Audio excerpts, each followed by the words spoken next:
So I mentioned where I grew up a little bit, and how did I end up in Branson, Missouri, singing Johnny Cash songs? You know, kind of funny, but I had a record deal back in 1996 on Orphan Records that was distributed through Walmart, Best Buy, Media Play, and Sam Goody nationwide. And it seemed like a big deal for a kid from North Dakota to get a national recording distribution deal. So I had these huge dreams. But as dreams go sometimes, just like in Sunday morning coming down, where did they go? You know? And I had friends call from California and tell me that they saw the records at Walmart. And I had friends call from Florida that saw the record in Walmart. I had friends from Utah call and tell me they saw the records in Utah.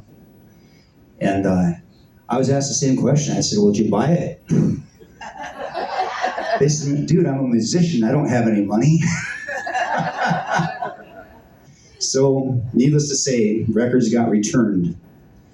And I walked away. I quit doing music entirely. I started listening to talk radio. I decided I was going to devote all my time and effort towards making a life for myself. I wanted to get married and I wanted to have children. Those things I made happen. I put all that effort. I tell you, it's a lot of effort to be a musician. I put that effort towards buying old houses and fixing up. I was working 60 to 85 hours a week for 14 years. But I was able to put something together. And I had two beautiful children, beautiful wife. I was able to buy myself a little ranch in eastern North Dakota. And man, did we have animals. We had chickens and turkeys and miniature donkeys and regular donkeys and horses and miniature horses and peacocks and ducks. Woo. Man, we had rabbits. Man, we had rabbits one year. I think they must have made about 60 or 70 new babies. Like 3 rabbits. So one morning my daughter comes out. She goes, Dad, I want to be a veterinarian. We were working outside. I said, really, a veterinarian? She says, yes, I do. And I said, well, you'd have to get up pretty early in the morning and you'd have to get straight A's if you think you're going to be a veterinarian. And she said, well, how early in the morning? I said, well, probably between like 5 and 6 o'clock in the morning. She's like, oh, okay. And what if I get a B, Dad? And I said, Cora, I just told you got to get straight A's. And as a 5-year would do, she just smiled at me, okay, and she ran off. You know, little cutie. And I didn't, at the time I didn't think a lot of it, but I got reminded the next morning. It's pitch black outside. Oh. The alarm clock started going, wah, wah, wah, wah, at 5:39 a.m. And then I hear these little footsteps running down our hardwood floors on the way to the bathroom. I got up and I said, Cora. She turned around and looked at me with a big smile. I said, what are you doing?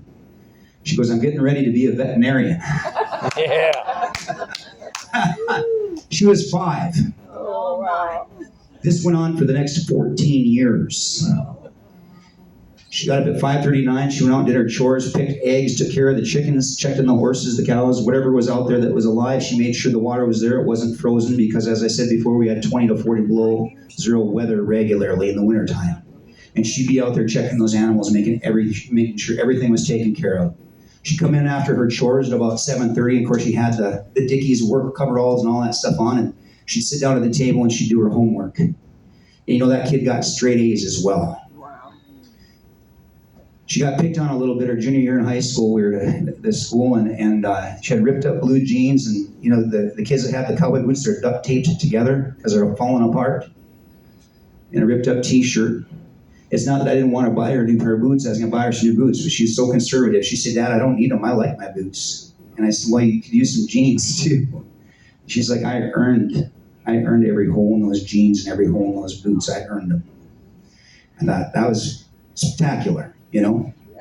And but anyway, they were giving her a hard time at school. Somebody was about these ripped up clothes she had.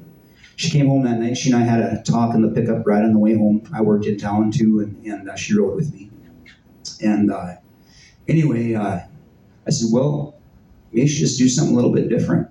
And outside of the box, maybe outside the school, just think about something you could do that doesn't have anything to do with the school that might be kind of fun.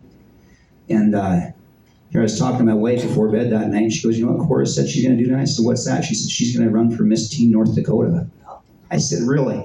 Wow. I said, well, that's not usually in her wheelhouse. She goes, yeah, I know. It surprised me too. So I talked to Cora the next day going to school, and she goes, well, Dad, I don't really want to win first. I'd like to win second. I'm like, what? Why would you do something and want to win second? she goes, well, I'm pretty busy. She was the president of the FFA club. She was the president of the 4-H club, and all of her animals and all of her chores, and she was judging horses. She was traveling around the country, and that's what she wanted. Well, you know, here about a month later, she was crowned first runner-up for Miss Teen North Dakota. She met her exact goal, you know.